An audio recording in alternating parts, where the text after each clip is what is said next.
भारत और कुवैत का रिश्ता सभ्यताओं का है, सागर का है, स्नेह का है, व्यापार कारोबार का है। हाउडी मोदी अमेरिका में हुआ था, कुवैत में हुआ है हाला मोदी, यानी वेलकम मोदी।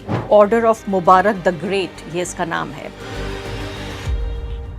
कुवैत में जाके जो महाभारत और रामायण है उसका अरबी में ट्रांसलेशन हो रहा है, उस किताब को रिलीज कर रहे हैं। जिन लोगों ने ट्रांसलेट किया, किताब को छापा, उन लोगों से मिल रहे हैं। जो असली मुसलमान हैं वो नरेंद्र मोदी को सम्मान देते हैं, और जो ये भारत के नकली मुसलमान हैं, जो कन्वर्टेड मुसलमान हैं, वो लोग नरेंद्र मोदी की आलोचना करते हैं। सर, हम लोग कभी कभी थकते हैं तो मेडिकल लीव ले लेते हैं। सर, आप कभी ऐसा मेडिकल लीव लेते हैं?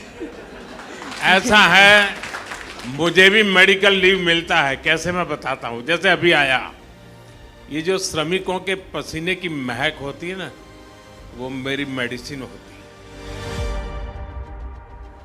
जिस लेबर को, जिस मेहनत को नरेंद्र मोदी यहाँ ग्लोरीफाई कर रहे हैं, उसका महिमा मंडन कर रहे हैं, वो इतनी खूबसूरत नहीं है, इतनी सुंदर नहीं है। लेकिन भारत में मुसलमानों के साथ क्या कर रहे हैं? एक तरफ मैं आपको बता रही हूँ कि एक ऐसे देश जो धर्मनिरपेक्ष नहीं है, वहाँ मंदिर बनाए जा रहे हैं, उसके इनॉग्रेशन के लिए नरेंद्र मोदी जी को बुलाया जा रहा है। इधर संभल की मस्जिद में आपको पता है किस तरह से जो हिंदूवादी संगठन हैं, उन्होंने दावा ठोका, खास समुदाय को डराने, धमकाने, आतंकित करने की पूरी कोशिश है। कि देश की संपत्ति पर पहला अधिकार मुसलमानों का है। इसका मतलब ये संपत्ति इकट्ठी करके किसको बांटेंगे? जिनके ज्यादा बच्चे हैं उनको बांटेंगे।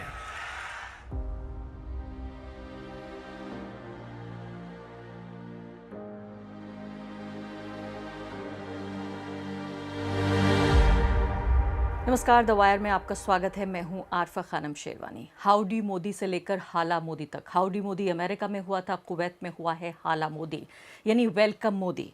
अब आप ये समझिए कि नरेंद्र मोदी जी और उनके कार्यकाल की सबसे दिलचस्प बात यह है कि कुछ हो ना हो, मनोरंजन ज़रूर होता है।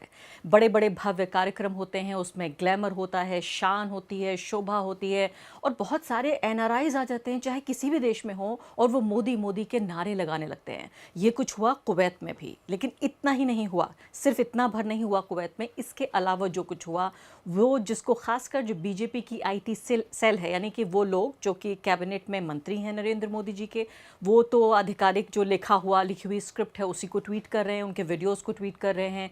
लेकिन इसके अलावा जो आईटी सेल है, वो भारत में जो खासकर पब्लिक मुस्लिम्स हैं, यानी मेरे जैसे लोग हैं, उनको चिढ़ाते हुए ये ट्वीट कर रहे हैं कि देखिए, जो असली मुसलमान हैं वो नरेंद्र मोदी को सम्मान देते हैं, और जो ये भारत के नकली मुसलमान हैं, जो कन्वर्टेड मुसलमान हैं, वो लोग नरेंद्र मोदी की आलोचना करते हैं।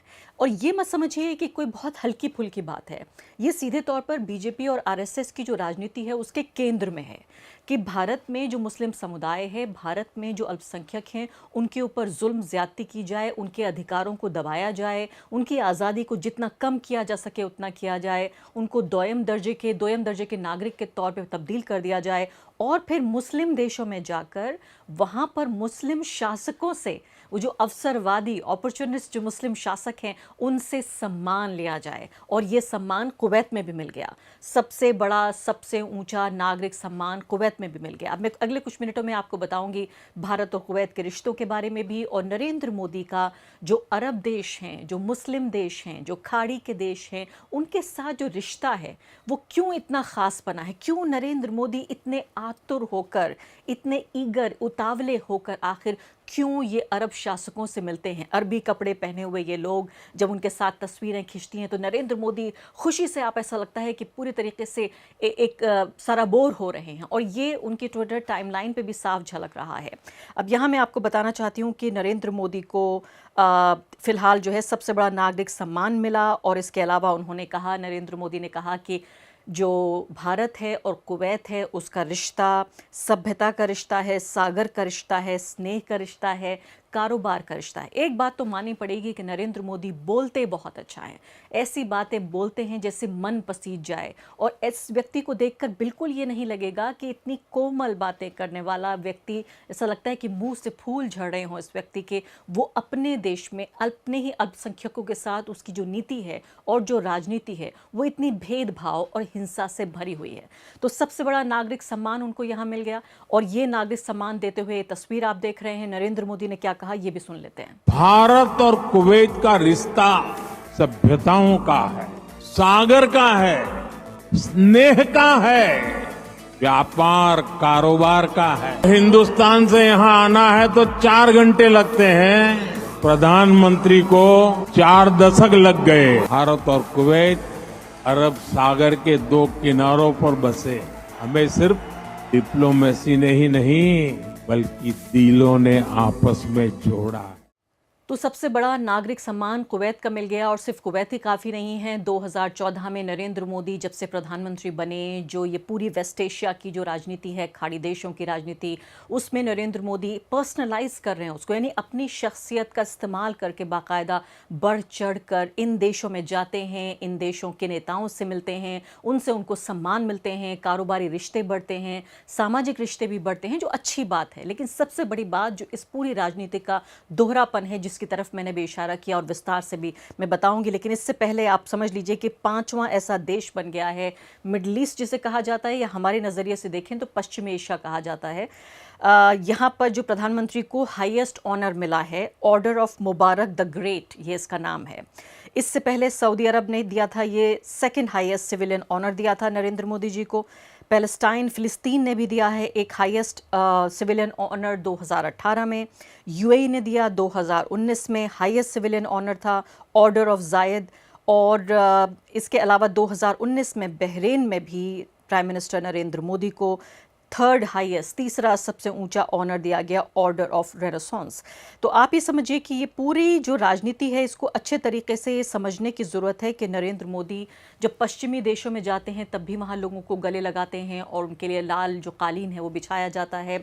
जब भारत में जिस तरह से जो मानवाधिकारों को लेकर जो मुद्दा है, जो लोकतंत्र और संविधान पर जो पूरी तरीके से हमला है, इसके अलावा जो प्रेस की आज़ादी पर हमला है, उन तमाम सवालों को किनारे कर दिया जाता है। और इसीलिए मैं यहाँ सवाल ये उठाना चाह रही हूँ कि नरेंद्र मोदी जब मुस्लिम देशों में जाकर उनसे रिश्ते स्थापित करते हैं, अपनी शख्सियत, पर्सनल अपना एक तरह से करेंसी इस्तेमाल करके इन नेताओं से बातचीत करते हैं और तमाम तरह की डील्स भी ज़ाहिर होती हैं, जिसको मैं बुरा नहीं समझती। मैं सिर्फ जो हिपोक्रेसी है, जिसको खुद नरेंद्र मोदी कहते हैं कि हिपोक्रेसी की भी सीमा होती है, मैं नरेंद्र मोदी जी से यही सवाल यहाँ पूछना चाहती हूँ कि वो अरब देश जो लोकतांत्रिक देश नहीं है, जो धर्मनिरपेक्ष देश नहीं है, वहाँ पर जनता का शासन नहीं चलता, वहाँ नेता नहीं होते, शासक होते हैं। जो बाप है उसका बेटा और उसका बेटा और उसका बेटा, वही लोग तमाम नेता बनते हैं, शासक बनते हैं और राज करते हैं। ऐसे देश भी अपने को राजनीतिक रूप से और इसके अलावा सामाजिक रूप से सुधार कर रहे हैं।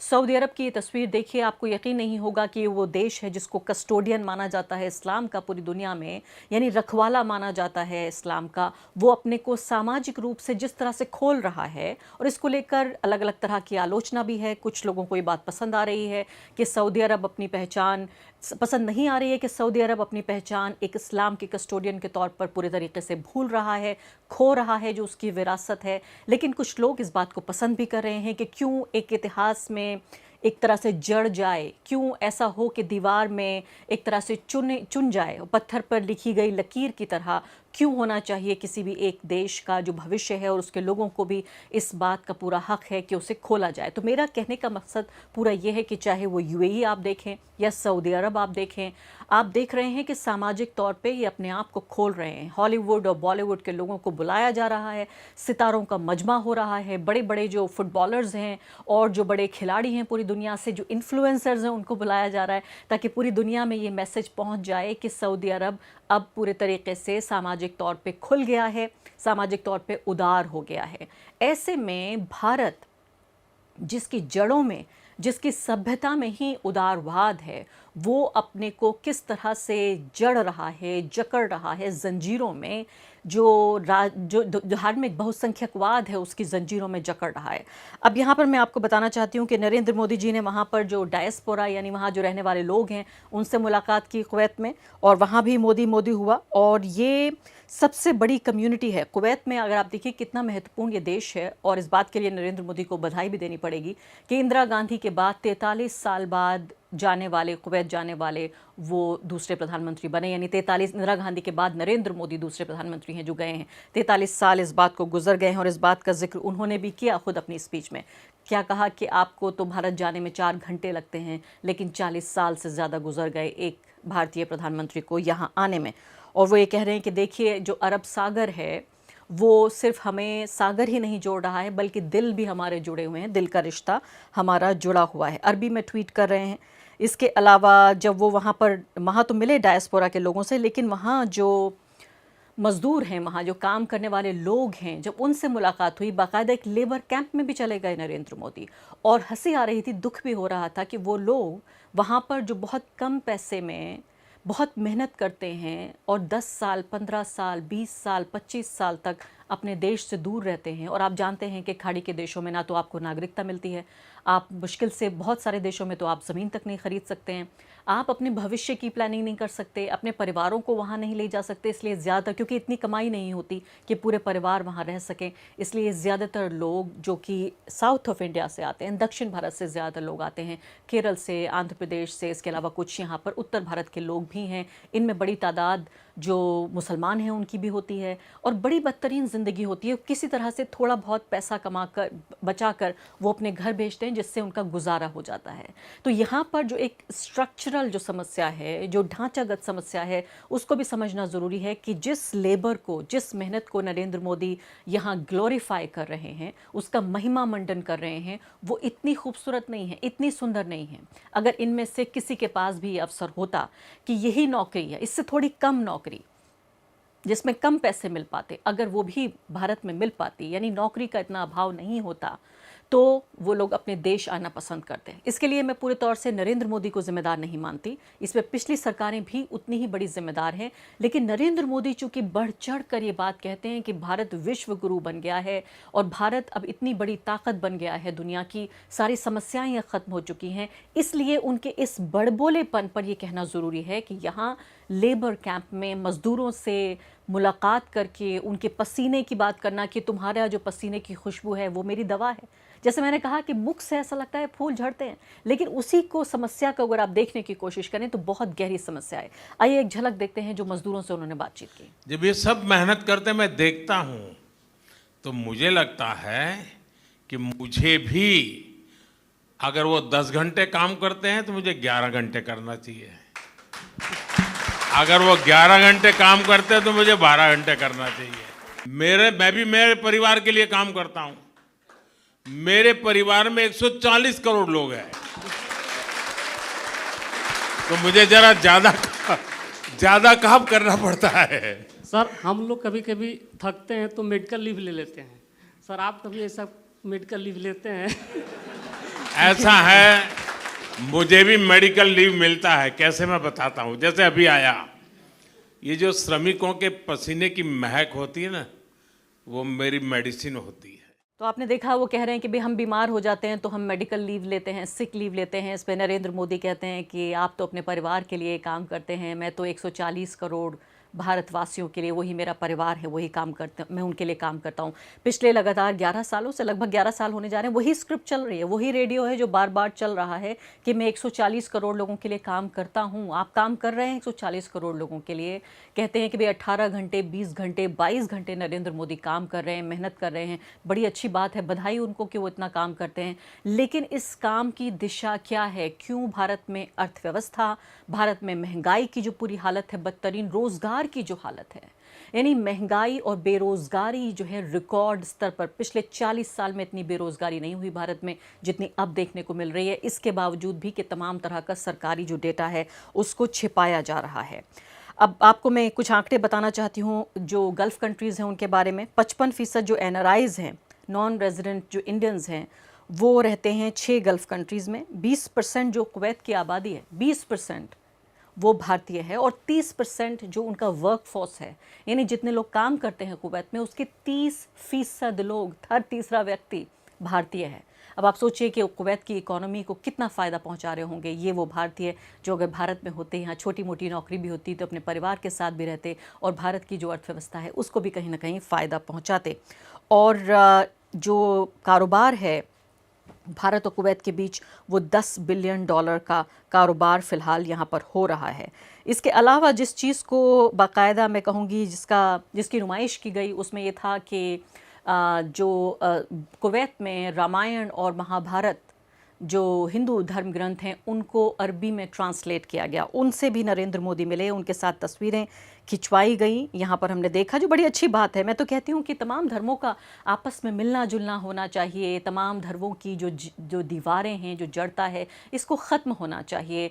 और ये चाहे वो अरबी में आप पढ़ें रामायण या फिर आप हिंदी और संस्कृत में पढ़ें कुरान, यही तो हम चाहते हैं कि एक अच्छी दुनिया की स्थापना हो जहां आपस में जो मन के बीच में जो एक संकुचन है, जो एक तरह की जड़ता है, जो एक कंजर्वेटिज्म है, वो दूर हो जाए। लेकिन एक तरफ नरेंद्र मोदी अबू धाबी में जाके मंदिर का इनॉग्रेशन करते हैं, दूसरी तरफ आप ये देखिए कि यहाँ पर कुवैत में जाके जो महाभारत और रामायण है उसका अरबी में ट्रांसलेशन हो रहा है, उस किताब को रिलीज़ कर रहे हैं।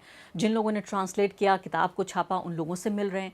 लेकिन भारत में मुसलमानों के साथ क्या कर रहे हैं? एक तरफ मैं आपको बता रही हूँ कि एक ऐसे देश जो धर्मनिरपेक्ष नहीं है, वहाँ मंदिर बनाए जा रहे हैं, उसके इनॉग्रेशन के लिए नरेंद्र मोदी जी को बुलाया जा रहा है। उधर रामायण के अरबी में लिखी रामायण, ट्रांसलेटेड रामायण और महाभारत के लिए रिलीज़ कर रहे हैं नरेंद्र मोदी, उन लोगों से मुलाकात कर रहे हैं। और इधर संभल की मस्जिद में आपको पता है किस तरह से जो हिंदूवादी संगठन हैं उन्होंने दावा ठोका, उसके बाद सर्वे कराया गया, तमाम अदालतें जिनका भगवाकरण हो चुका है, वो तमाम जज जिनका भगवाकरण हो चुका है, ये भी नरेंद्र मोदी काल की एक तरह से देन है। 5 लोगों की वहाँ पर मौत हो गई, हत्या कर दी गई या मैं कहूँ, और इसके बाद दर्जनों की तादाद में वहाँ गिरफ्तारियाँ हुई, बुलडोज़र चलाए गए।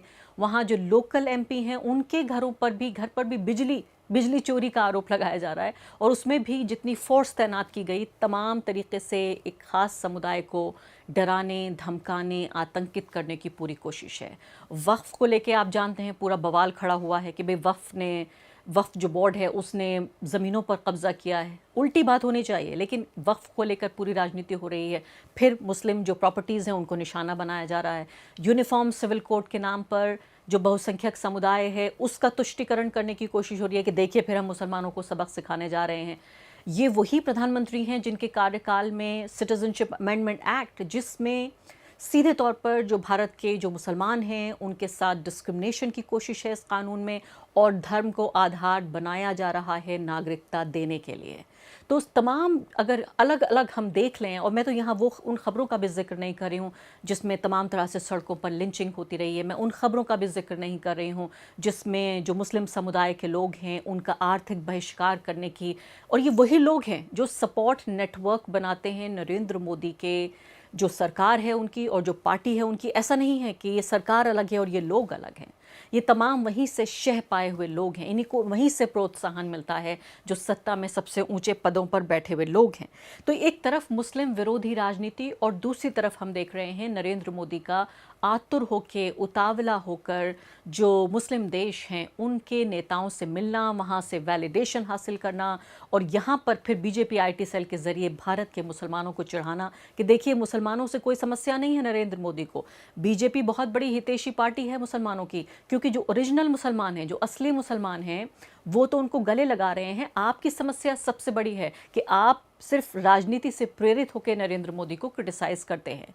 यहाँ मैं ये भी देख रही थी कि आप ये देखिए कि पूरा जो खित्ता है, ख़ासकर जो सीरिया है, उसमें तख्ता पलट के बाद ये पूरी जो मिडल ईस्ट की राजनीति है काफ़ी दिलचस्प हो गई है। और ऐसे में ये ज़रूरी भी था कि भारत, कुवैत और उसके आसपास के जो देश हैं वहाँ पर एक तरह से जिसको रीस्ट्रक्चरिंग कहते हैं कि यानी दोबारा ढांचा या दोबारा नक्शा खींचा जा रहा है, उस दौर में इन देशों से बेहतर रिश्ता करें। लेकिन ये जो जॉइंट स्टेटमेंट भी जारी किया गया उसमें फ़िलिस्तीन को लेके कोई जिक्र नहीं था। यानी आप उस खित्ते में गए, आप वहाँ गए, लेकिन ना तो कुवैत और ना ही भारत।